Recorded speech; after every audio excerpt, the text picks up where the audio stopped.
En aquel tiempo Jesús fue a su tierra en compañía de sus discípulos. Cuando llegó el sábado se puso a enseñar en la sinagoga, y la multitud que lo escuchaba se preguntaba con asombro: ¿dónde aprendió este hombre tantas cosas? ¿De dónde le viene esa sabiduría y ese poder para hacer milagros? ¿Quién no es este el carpintero, el hijo de María, el hermano de Santiago, José, Judas y Simón? ¿No viven aquí entre nosotros sus hermanas? Y estaban desconcertados. Pero Jesús les dijo: todos honran a un profeta menos los de su tierra, sus parientes y los de su casa. Y no pudo hacer ahí ningún milagro. Solo curó a algunos enfermos imponiéndole las manos, y estaba extrañado de la incredulidad de aquella gente. Luego se fue a enseñar en los pueblos vecinos. Palabra del Señor. ¿Se pueden sentar? Ahorita que estamos en época de la Eurocopa, Copa América y demás, vienen muchos partidos de fútbol. No sé si les pasa que de repente ven a un delantero estilo Timo Werner que falla unas que dices: ¿cómo falla eso? O sea, hasta Juan Marco la metía, ¿no? La vez dices: yo hubiera metido ese gol tranquilamente, es que es malísimo. Y sin embargo, si jugáramos contra él, nos daría 15 vueltas. Pero es fácil verlo desde afuera. Y a lo mejor nos ha pasado eso leyendo el Evangelio. Y leemos el Evangelio y decimos: es que qué burros están los apóstoles, ¿cómo no se dan cuenta? ¿Cuántas veces se los tiene que repetir Jesús?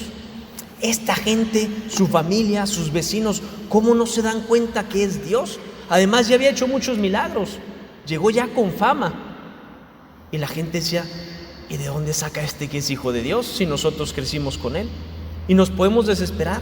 Yo sí he pensado, si yo hubiera vivido en la época de Jesús, qué fácil sería todo. Verlo ahí caminando por la calle, hacer milagros, como que sería mucho más fácil creer. Y nos damos cuenta que en realidad no. Y de hecho ese mismo Jesús que caminaba por las calles de Jerusalén, de Judea, de Israel, de todos lados, es el mismito que está ahí en la Eucaristía, el mismo. Y a veces no le reconocemos. Si yo lo hubiera conocido en persona, ahí está en persona, pero no le reconocemos. ¿Por qué? Quizás en el fondo un poco por soberbia, porque no nos reconocemos necesitados, porque creemos que todo está bien. Y a veces nos acomodamos en la vida espiritual y nos puede entrar esa soberbia espiritual que es el peor enemigo para crecer. Y a veces incluso Dios puede permitir que caigamos en un pecado para que podamos levantarnos, para despertarnos. Y es lo que le pasaba a San Pablo en la segunda lectura. Y él decía: ¿quién me quitará esta espina de la carne? Que la llevo justo para recordarme que necesito a Jesús, para que no se me olvide. Y Jesús le contesta: te basta mi gracia, porque mi poder se manifiesta en la debilidad. Y se manifiesta en tu debilidad.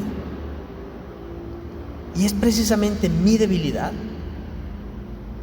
lo que hace que Dios pueda ser Dios en mí.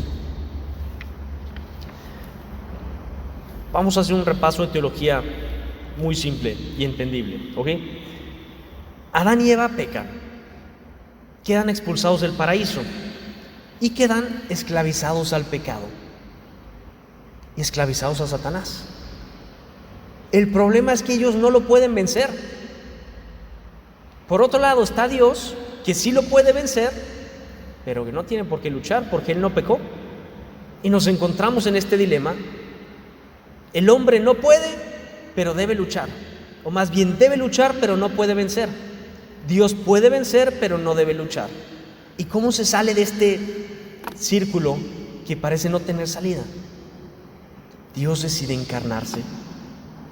Por eso decía San Anselmo: cur Deus homo. ¿Por qué se encarna Dios? Justo para sacarnos de eso. Y entonces Jesús, que es perfectamente hombre, tan hombre que la gente no le reconocía, decía: ¿de dónde saca este que es Dios? Si creció con nosotros, iba a la escuela con nosotros.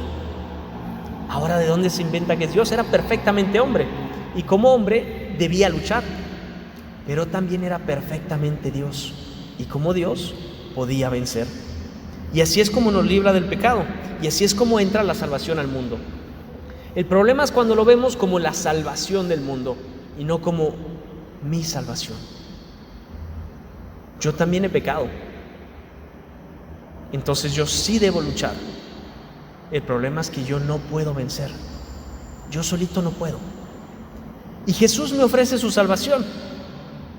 Y dice, en tu debilidad se va a manifestar mi fuerza.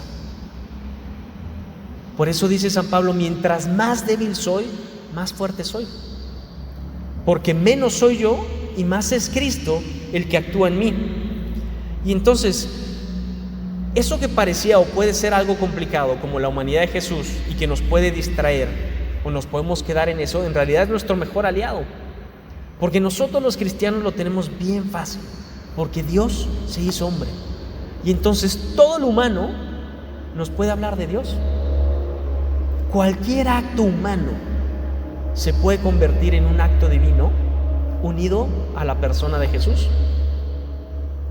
Y si tú estás en clase y estás aburrido y dices, ¡huela, qué mala está la clase! Pues Jesús alguna vez estuvo en clase y también dijo, ¡qué aburrido! ¿Este profesor qué me va a explicar a mí? Yo soy Dios.